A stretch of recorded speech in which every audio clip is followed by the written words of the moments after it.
أولا يعلمون أن الله يعلم ما يسرون وما يعلنون. Pada lafal bacaan awala ya'lamuna, panjangkan huruf lam sepanjang 2 harakat dan huruf mu sepanjang 2 harakat karena kedua bacaan ini adalah mad tabi'i. Dan hati-hati teman-teman dalam melafalkan bacaan mad tabi'i, jangan sampai berbeda panjangnya. Contoh awala ya'lamuna an, la yang di sini lebih panjang dibandingkan yang di sini.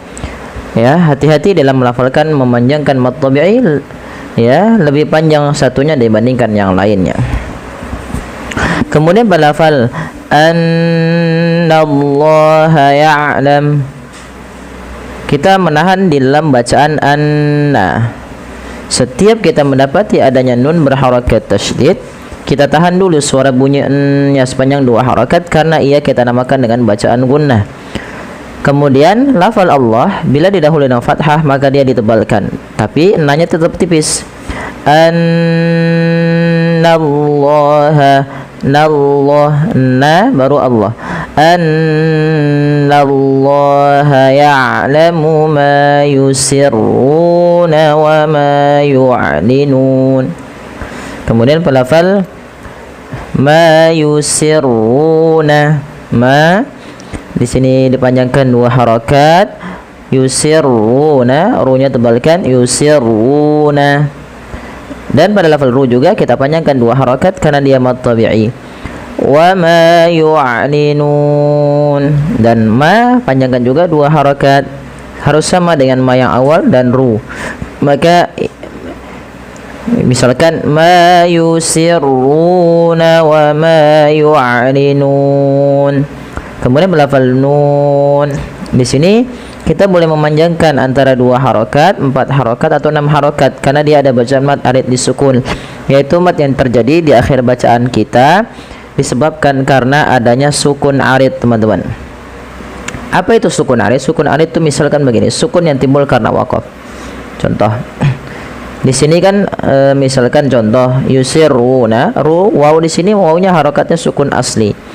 Sedangkan misalkan kita lihat di sini yu'linuna, awalnya kan yu'linuna. Karena nunnya kita matikan dan kita wakafkan maka harus kita sukunkan. Nah, inilah yang dinamakan sukun arid, dan sebelum sukun arid ada bacaan mad tabi'i. Maka apabila mad tabi'i bertemu dengan sukun arid, maka dia kita namakan dengan mad arid disukun, dan biasanya di akhir bacaan kita. Baik, kita coba ulang.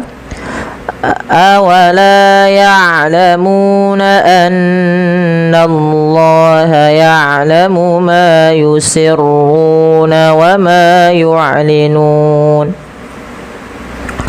Baik, ayat selanjutnya. Wa minhum ummiyuna la ya'lamuna al-kitaba illa amaniya wa inhum illa yadhunnun. Pada lafal bacaan wa minhum, jelaskan suara nunnya ketika ia bertemu dengan huruf H karena dia bacaan dengan izhar halqi.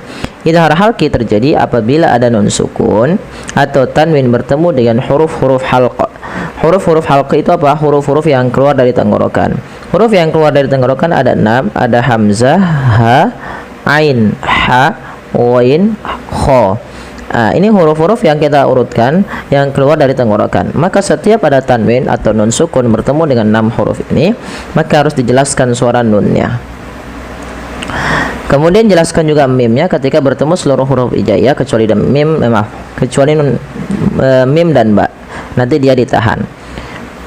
Kemudian berlafal ummiyuna, tahan suara ya karena ia mim berharakat tasydid dan kita hukumi dengan bacaan gunnah. Tahan teman-teman ya. Maka wa minhum harus ditahan. Wa minhum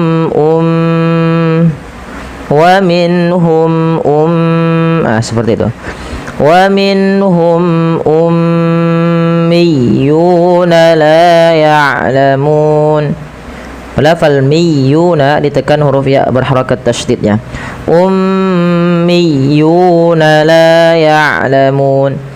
Yulamu ini harus tahan. Dan juga kita panjangkan dia 2 harakat. Maka harus kita perhatikan dengan baik mad tabi'i dalam ayat-ayat ini ya. Jangan sampai berbeda. Wa minhum ummiyuna la ya'lamunal kitab. Kemudian belafal al-kitab di sini ada alif lam. Alif lamnya kita namakan dengan alif lam qamariyah, yaitu alif lam yang kita tuliskan dan kita baca dengan jelas. Kemudian belafal illa amaniyah. Panjangkan la sepanjang 4 atau 5 harakat, karena pada lafal bacaan la di sini ada mad jaiz munfasil, yaitu mad yang wajib kita panjangkan 4 atau 5 harakat dalam riwayat Imam Syatibi. Kalau nanti Imam Thayyibah boleh 2 harakat, tapi kita mengambil yang Imam Syatibi, jadi kita panjangkan dia 4 harakat. Maka tidak boleh dikurangi, misal illa amaniyah pada lafal riwayat itu. Tapi kalau dalam riwayat lain boleh dipendekkan 2 harakat untuk mad jaiz munfasilnya. Mad jaiz munfasilnya terjadi karena adanya hamzah yang datang setelah bacaan huruf mad. Illa awalnya 2 harakat illa. Karena ketemu hamzah setelahnya dan hamzah tersebut di lain kata, maka ia kita namakan dengan mad wajib, mad jaiz munfasil. Amaniyah, ma sempurnakan 2 harakat ya, karena dia mad tabi'i. Nah, pada lafal bacaan ya tasydid harus ditekan. Jangan hanya, biasanya sering terjadi kesalahan adalah melafalkan ya sukun. Misalnya amaniya wa inhum, ditahan ya-nya padahal bukan. Atau dia amaniya wa inhum, tidak ditekan tasydidnya. Illa amaniya wa inhum. Harus seperti itu. Kemudian wa inhum, jelaskan suara nun ketika ia bertemu dengan ha dan mim ketemu dengan alif. Karena kedua-duanya izhar. Yang satu izhar halqi, yang satu izhar syafawi. Yang satu berkaitan dengan nun sukun, yang satu berkaitan dengan mim sukun. Kedua-duanya harus jelas dan tidak boleh ditahan.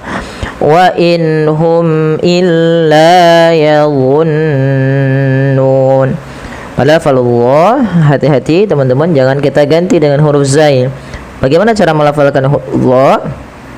Ujung lidah kita, ujung lidah ya, tempelkan dengan gigi sari atas ya, atau bertemu dengan gigi sari atas yang 2 itu yang ada kelincinya ya wu. Nah, tapi pangkal lidahnya diangkat dan lidah kita mendekati langit-langit atas karena melekat dia, karena dia itbaq. Nah, maka illa yawun, bukan yazunnun tapi yazunnun. Padahal nun ditahan dulu ya zun, karena ia ada nun berharakat tasydid yang dimana kita hukumi dengan bacaan gunnah. Dan melafal nun sebagaimana yang biasa kita jelaskan, yaitu ada mad arid disukun. Baik, kita coba ulangi dari ayat awal. Wa minhum ummiyuna la ya'lamunal kitaba illa amaniya wa inhum illa yadhunnun.